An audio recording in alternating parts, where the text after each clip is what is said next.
Assalamualaikum warahmatullahi wabarakatuh. Bismillahirrahmanirrahim. Alhamdulillahirabbil alamin. Allahumma shalli wa sallim wa barik ala Muhammad wa ala ali Muhammad. Jamaah yang dimuliakan Allah, kita sering mendengar istilah qiyamul lail, apalagi di bulan yang penuh berkah Ramadan ini. Banyak sekali da'i, juga ulama yang menyampaikan kepada umat anjuran untuk mengerjakan amalan ini.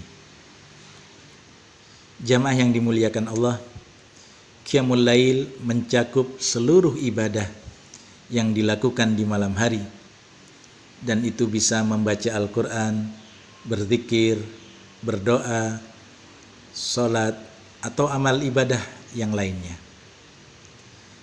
Sesungguhnya qiyamul lail yang di dalamnya termasuk sholat tahajud adalah ibadah yang sangat penting. Hukumnya sunnah muakkad seperti yang termaktub di dalam Al-Quran dan hadis Rasulullah SAW.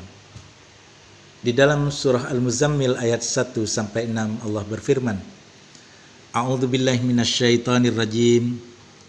Ya ayyuhal muzammil Qumil laila illa qalila nisfahu awin kusminhu qalila auzid alaihi warattilil qur'ana tartila inna sanulki alaika qawlan sakila inna nasi'atal laili hiya ashaddu wat'aw wa akwamu qila. Wahai orang yang berselimut, bangunlah untuk melaksanakan sholat pada malam hari, kecuali sebagian kecil, yaitu separuhnya atau kurang sedikit dari itu, atau lebih dari seperdua itu, dan bacalah Al-Quran itu dengan perlahan-lahan. Sesungguhnya kami akan menurunkan perkataan yang berat kepadamu. Sungguh, bangun malam itu lebih kuat untuk mengisi jiwa, dan bacaan di waktu itu lebih berkesan. Ibadah yang dianjurkan ini sangat spesial, tetapi masih banyak di antara kita yang jarang atau bahkan tidak pernah mengerjakannya karena beratnya tantangan dan kurangnya semangat untuk melaksanakan. Jamaah yang dimuliakan Allah, salah satu cara agar menumbuhkan semangat melakukan qiyamul lail ini adalah dengan mengetahui keutamaan yang ada di dalamnya. Banyak sekali keutamaan qiyamul lail yang di dalamnya termasuk juga sholat tahajud. Insya Allah pada kajian Ramadan untuk meningkatkan iman dan Islam kita atau kurma manis kali ini, kami akan membahas mengenai keutamaan qiyamul lail ini. Jamaah yang dimuliakan Allah, keutamaan yang pertama adalah ibadah di malam hari insya Allah merupakan ibadah yang paling ikhlas dan terhindar dari riya, karena hanya kita dan Allah saja yang mengetahui apa yang kita kerjakan. Kemudian keutamaan yang kedua, Allah berfirman di dalam surah Al-Isra ayat 79, A'udzubillahi minasyaitonirrajim. Wa minal laili fatahajjat bihi nafilatan laka asa ayyab'asaka rabbuka maqaman mahmuda. Dan pada sebagian malam, salat tahajudlah kalian sebagai suatu ibadah tambahan bagi kalian. Mudah-mudahan Tuhanmu mengangkat kalian ke tempat yang terpuji. Jadi berdasarkan ayat ini, Allah akan meninggikan derajat siapa saja yang mengerjakan amalan qiyamul lail ini. Yang ketiga, sepertiga malam terakhir adalah waktu mustajab untuk berdoa. Jika seorang hamba berdoa pada waktu ini, insya Allah akan dikabulkan. Sebagaimana hadis mengenai keutamaan sepertiga malam yang terakhir ini. Yanzilu Rabbuna tabaraka wa ta'ala kulla lailatin ila sama'id dunya hina yabqa sulusul lailil akhir yaqul may yad'uni fa astajiba lahu may yas'aluni fa'atiyahu may yastaghfiruni fa aghfir lahu. Tuhan kita yang maha agung dan maha tinggi turun setiap malam ke langit dunia ketika telah tersisa sepertiga malam yang terakhir. Ia berfirman, siapakah yang berdoa kepadaku, maka aku akan mengabulkannya. Siapa yang meminta kepadaku, maka aku akan memberikannya. Siapa yang memohon ampun kepadaku, maka aku akan mengampuninya. Hadis riwayat Imam Bukhari dan Imam Muslim. Keutamaan yang keempat, sepertiga malam terakhir juga merupakan waktu dibukanya banyak sekali pintu kebaikan.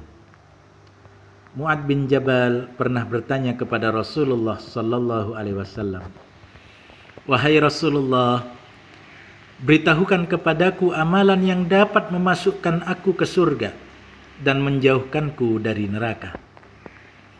Rasulullah sallallahu alaihi wasallam menjawab, "Sesungguhnya kamu bertanya tentang sesuatu yang berat, tetapi hal itu mudah bagi orang yang diberi kemudahan oleh Allah. Kamu menyembah Allah tanpa menyekutukannya dengan sesuatu apapun. Mendirikan salat, membayar zakat, berpuasa pada bulan Ramadan, dan berhaji ke Baitullah jika mampu menempuh perjalanannya." Lalu beliau bertanya, "Maukah aku tunjukkan kepadamu pintu-pintu kebaikan?" Puasa adalah perisai. Sedekah yang menghapuskan dosa seperti air memadamkan api, dan salat pada larut malam. Hadis diriwayatkan oleh Imam Ahmad, An-Nasai, Ibnu Majah, dan At-Tirmidzi. Yang kelima, disifati sebagai sebaik-baiknya lelaki. Ini tersebut di dalam sebuah riwayat Abdullah bin Umar radhiyallahu anhuma. Dari Ibnu Umar, dia berkata, apabila ada seorang yang bermimpi pada masa Rasulullah sallallahu alaihi wasallam, maka ia pun akan menceritakan mimpi itu kepada Rasulullah sallallahu alaihi wasallam. Hingga saya pun ingin sekali bermimpi dan menceritakan kepada beliau. Ketika remaja, pada masa Rasulullah sallallahu alaihi wasallam, saya pernah tertidur di masjid. Dalam tidur itu saya bermimpi bahwa ada dua malaikat yang menangkap saya dan membawa saya ke neraka, yang tepinya berdinding seperti sumur dengan dua tali seperti tali sumur. Ternyata di dalam sumur tersebut ada beberapa orang yang saya kenal, dan segera saya ucapkan, aku berlindung kepada Allah dari siksa neraka. Aku berlindung kepada Allah dari siksa neraka.